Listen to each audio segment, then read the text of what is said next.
Can you beat Pokemon Red only using your rival's team? Recently there has been a surge of Pokemon challenge runs on YouTube. One challenge I haven't seen yet, may it be for the fact that it sounds comparatively easy to accomplish, or for nobody thinking of it yet, is beating the game with only the Pokemon your rival uses. I'm writing this script as I play through the game, so this is being written before I start. So go ahead and guess in the comments whether you think I can do this or not. Here are the rules. I can only use the Pokemon my rival will use the next time I face him. This also means I cannot evolve my Pokemon unless he does so for the next match as well. I cannot grossly overlevel my Pokemon compared to my rival's levels in the next battle. Exceeding his levels should not happen at all unless it is during the rival fight. However, I will accept a level or two over his levels if it is due to a mandatory trainer battle along the way, giving me no other choice. I will only face optional trainers if I am significantly under the levels of my rival's team so I can catch up to him. I can use HMs and TMs or learn and forget moves his team doesn't, mostly because I don't want to carry around an HM slave, but also cause some of the moves he uses are literally illegal on the Pokemon, like a Thrash on a Gyarados, since Gyarados cannot learn Thrash in Gen 1. Also, you can play this off as a way to show that a better trainer could make this a better team or something, I don't know. Other than that, no items in battle except for balls when catching a Pokemon. Items outside of battle are allowed. No glitches or exploits, so no X accuracy plus one hit KO moves or anything like that. And no missing no glitch, etc. Note, I play this on a German copy of the game, so the in-game text will be German, mostly cause I never played Pokemon in any other language and don't want to relearn Pokemon and move names in English. I will still commentate in English though, cause looking up stuff while writing the script is a lot less annoying than having to keep on looking up stuff while playing, just so you know. Let's go! I used the Universal Pokemon Randomizer to switch out the starter Squirtle for Bulbasaur. This way the rival will also choose Bulbasaur and I will only have to catch one of the Pokemon I'll use through this challenge in Safari Zone. Also, having the type advantage over Brock and Misty makes it easier to not overlevel. I name my own character Deadman as per usual and my rival Asshat as is tradition. I go ahead and try to walk out of town so Oak stops me and takes me to the lab to choose my first Pokemon. I choose the Bulbasaur I placed Squirtle with and name it Jungle, my standard name for Bulbasaur's evolution line in my Nuzlocke. My rival therefore chooses the other Bulbasaur and challenges me for the first rival battle. He gets lucky hitting a bunch of crits on me and I lose the battle. Good that this is the tutorial battle and doesn't need to be won. I just hope this isn't an indicator on how the rest of the challenge will go. The next time we fight, he will have a level 9 Pidgey and Bulbasaur will be on level 8. This will be left of Viridian City on Route 22. Before then, though, I will have to deliver Oak's parcel and get the Pokedex and some balls to be able to catch a Pidgey on Route 1. Eventually, I catch a Pidgey level 3 and name it Birdie, my standard name for Pidgey's evolution line in my Nuzlocke. I then proceed to level until I'm equal to my rival on Route 22. He starts off with Pidgey, I lead with Jungle. I Leech Seed him for extra damage as well as a bit of healing. He keeps on using Gust, doing decent damage. I growl him once to make him deal less damage, but in the end Jungle can't beat his Pidgey. Birdie is out second and takes out his Pidgey with a bunch of Gusts. He sends out his Bulbasaur and growls me once, lowering my attack. He then Leech Seeds me, I keep on Gusting, and he for some reason keeps on using Leech Seed even though I'm already seeded, giving me a free win. First Gen AI is absolutely flawless. The next rival battle will be in front of Nugget Bridge. According to Cerebi.net, his team will consist of a level 18 Pidgeotto, a level 15 Rattata, a level 15 Abra, and a level 17 Bulbasaur. This means I have to stop my Bulbasaur from evolving twice till then. Welcome to the Presby Foundation. Also, I cannot get an Abra before getting across Nugget Bridge, so I will not have this Pokemon in my party for the battle. This is rather irrelevant though, since the Abra only knows Teleport anyway. It will at best use up a few of my PP, and I wouldn't use mine in a battle anyway. Until then though, we have to even get to Cerulean City first. I catch a level 4 Rattata on Route 2 and name it Tooth, my standard name for Rattata's evolution line in my Nuzlocke, and head through Viridian Forest into Pewter City.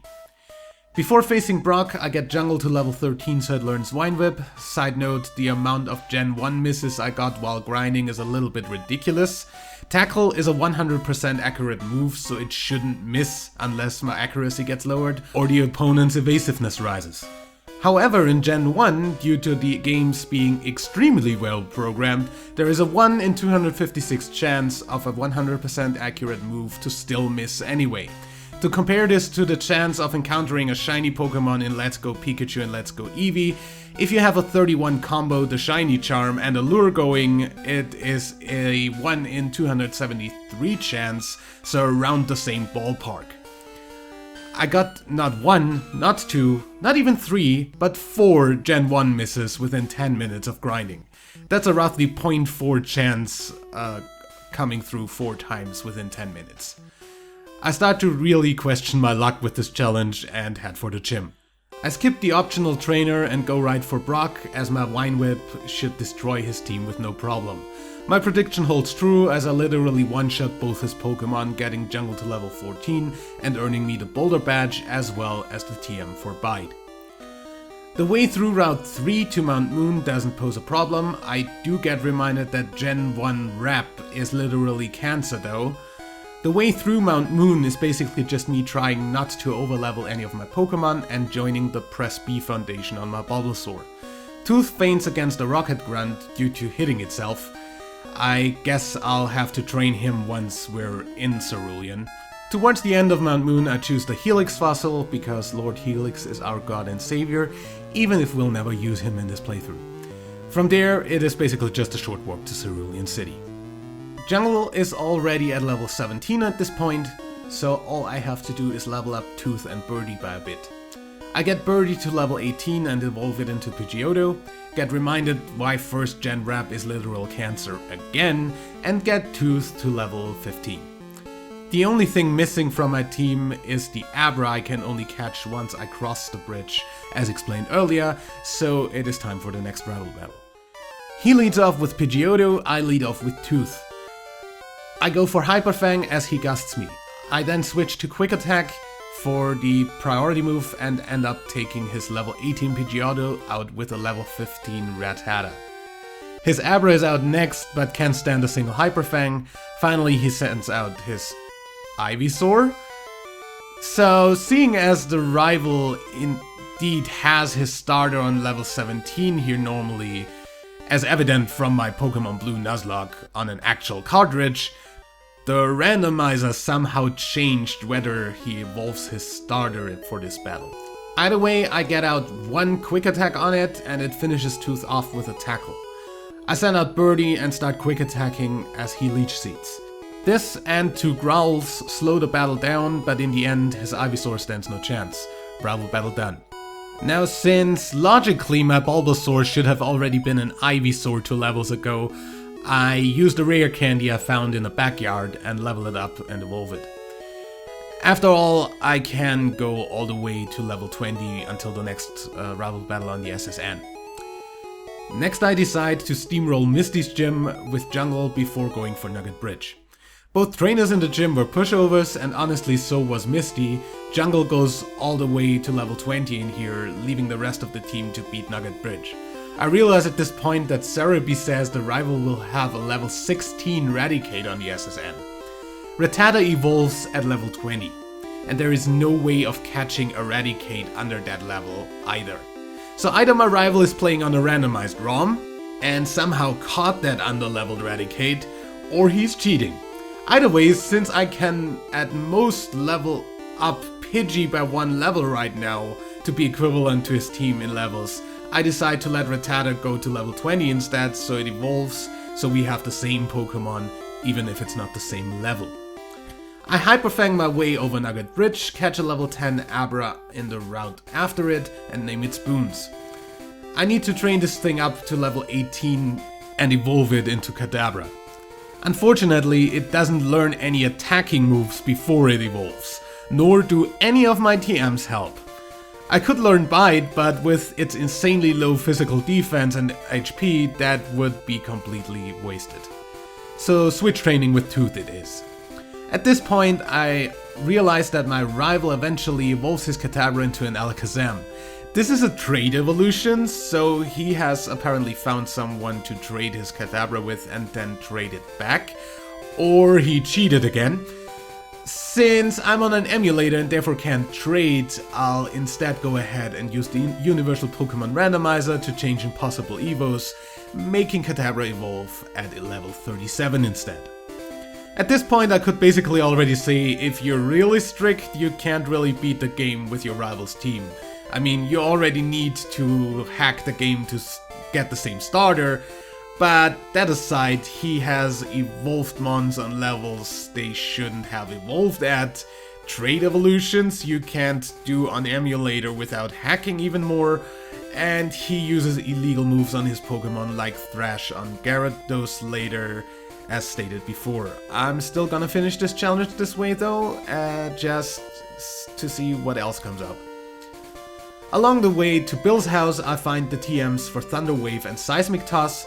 Spoons can actually learn both, so I teach them to him. Seismic Toss always uses level in damage, so at least I have a consistent way of attacking with Abra now. Not that it will necessarily be useful, but we'll see about that. At Bill's house I hack his computer, get tickets for a cruise ship, and then go back down to Cerulean City. I get the Dig TM from a Rocket Grunt and don't give it back to the original owner, cause it's mine now. And next up is Vermilion City. On the way we find another cheater who has a level 16 Raticate, and Spoons and Tooth both evolve. Spoons also learns his first stab attack move in Confusion. In Vermilion I get a fishing rod since we'll eventually need a Gyarados, and listen to some old dude to get a free bike once we get back to Cerulean. I head to the SSN for the next rival battle. His Kadabra will be a level higher, but since my Raticate is 4 levels above his, due to him cheating the evolution mechanic, I think this will be fine. He starts off with Pidgeotto, I lead with Spoons. 2 confusions take Pidgeotto out, and Spoons reaches level 18. His cheated Raticate is out next, and I switch to Tooth to show him what a real Raticate looks like. I one-shot him with Hyper Fang, same with his Kadabra. Finally his Ivysaur is out, and I switch to Birdie for type advantage, even if only for the defense since I don't have a flying type move on it yet. Gust was normal in Gen 1 after all. Eventually I quick attack him to death, easy. The next battle will not be coming up until Pokemon Tower in Lavender Town, so plenty of time to get a Magikarp to evolve and catch a Growlithe. I probably won't enter the tower before having the Silph Scope, so until then I just need to not overlevel the team members I'll still be using. Raticate will be boxed before the rival battle, until then I can use it to make sure my Pokemon don't overlevel. Either way I get HM1 for Cut, teach it to Jungle cause he's the only one who can learn it, and leave the cruise ship without going on a cruise at all. That ticket would have been a rip-off if I hadn't gotten it for free. I fish up a Magikarp, name it Carp, the standard name for its evolution line in my Nuzlocke, and then proceed to switch train in Vermilion Gym. I eventually solve the most ridiculous, pointless, and devoid of any logic gym puzzle in the history of gym puzzles, and face Surge. Seriously though, I know the second switch is always directly next to the first one, but that is still at best a 50-50 chance of getting it right if the first switch is in a corner, otherwise it's even less of a chance. This puzzle sucks, and anyone who doesn't agree with that is just plain wrong in the most objective way ever. On to the gym battle though. His Voltorb isn't much of a problem for Spoons, and his Pikachu goes down to Jungle. His Raichu is pretty strong, but I still opt for switch training Carp on it. Spoons is down to a single Thunderbolt, and I miss Leech Seed with Jungle. Jungle is doing hardly any damage to him and eventually goes down to Thunderbolt. Birdie is out next for a quick attack, but goes down to a single Thunderbolt due to type weaknesses. I ended with a Hyper Fang from Tooth, earning me the 3rd badge and the TM for Thunderbolt. Unfortunately, the only one who could learn it is Tooth, who won't be on the team anymore shortly, so I just keep it for now. Next we're heading for Rock Tunnel without the HM for Flash, cause we did definitely not catch 10 Pokemon, so we would not get it even if we were to head back to Route 2. I'll use the trainers on the way and inside to switch train Carbmore. After healing up in Lavender, I immediately go left to catch a Growlithe. After getting roared away a few times, I catch one and name it Best Boy, and continue on to Celadon City. In Celadon, I immediately go for the house above Cycling Road to get the HM for Fly and teach it to Birdie. Then I go to the supermarket, get a Firestone to eventually evolve Best Boy, as well as the TMs for Ice Beam, Tri Attack and Rock Slide, and an extra freshwater for the guard to Saffron City. Game corner time. Carp finally evolves into a Gyarados while fighting the Rocket Grunt with the Lift Key. At this time I decide to teach a few TMs. I put Dig on Best Boy and Thunderbolt, Bubble Beam and Ice Beam on Carp. That leaves me with decent type coverage on my attacks. Skipping ahead to fighting Giovanni, his first 2 Pokemon are easy to take out with type advantages. Outlast is his level 29 Kangaskhan. It manages to take out Jungle and Birdie before getting downed by Carp in the end. Giovanni is nice enough to leave the Silph Scope for me, and I'm still missing a few levels before facing my rival. So I face a few leftover trainers on the way back to Lavender Town. I also pick up the TM for Psychic in Saffron and teach it to Spoons. Then I box Tooth and go for the rival fight. He starts out with Pidgeotto, I lead with Carp. He sand attacks me, so my first Thunderbolt misses. The second one hits though, and I take him out with Ice Beam. For some reason, he thinks it's a good idea to send a Fire type out and gives me Growlithe to quickly wash away with a Bubble Beam and a Bite. This is again where the randomizer must have fucked me over, since he sends out an Execute, which he shouldn't even have with me choosing the Squirtle position as my starter. This is the team he should have if I chose Charmander and he chose Squirtle. I send out Best Boy and 2 Embers leave him with a sliver of health. He puts me to sleep with Hypnosis for an eternity before I wake up and finish him off with another Ember. Kadabra goes down to a single fly and Ivysaur to a Psychic and a Seismic Toss. So, apparently if you change the starters in this game, the rival team defaults to the Squirtle starter for your rival. I noticed this when I first started the game, and instead of having Bulbasaur, my rival had a Squirtle. I thought I had fixed that with the rival carry starter through game setting, but apparently this does not change the rest of the team to the according one. So this means I need to do this with Squirtle as a replacement for Charmander in the start, so I can actually end up with the same team as my rival. This means I'd have to start over right now. As I've already written 6 pages of the script now though, I thought I might as well cut the footage I have so far into a video and upload this as a failed attempt, since I'm literally using an illegal Gyarados right now, which means I lost the challenge. I guess at least I know what to check for future challenges. Also, Execute is exclusively available in the Safari Zone. You literally can't get to Fuchsia before obtaining the Pokeflute, so again, that's a Pokemon our rival literally could not logically have caught. The roads to Fuchsia are blocked by Snorlax. You can't have been to Safari Zone. Neither could I have gotten an Execute before doing Pokemon Tower to mirror his team. So basically, the answer to the question asked at the start is no. You can't play through the game with your rival's team unless you literally cheat. Because your rival literally cheats. I mean, I get the idea of him having an Abra when he comes from the other side of Nugget Bridge. He caught the thing over there. But the only team that wouldn't require cheated Pokemon is the one I chose for this video. The others have Execute at the Pokemon Tower, which he can't have gotten. Unless he traded it from someone. Having trades be the solution is bad though, cause of boosted experience and badge dependency for Pokemon obeying. So I guess I know why nobody did this before. You can't make this happen without either cheating to get the Pokemon you can't obtain before the next battle, or by trading from another game, or by changing the rules so you don't need to have the entire team your rival has, and even then you will never get a level 16 Raticate without cheating. So either way, this challenge doesn't work, therefore I stop here. I'd be down to try this in later generations to see if it works there though.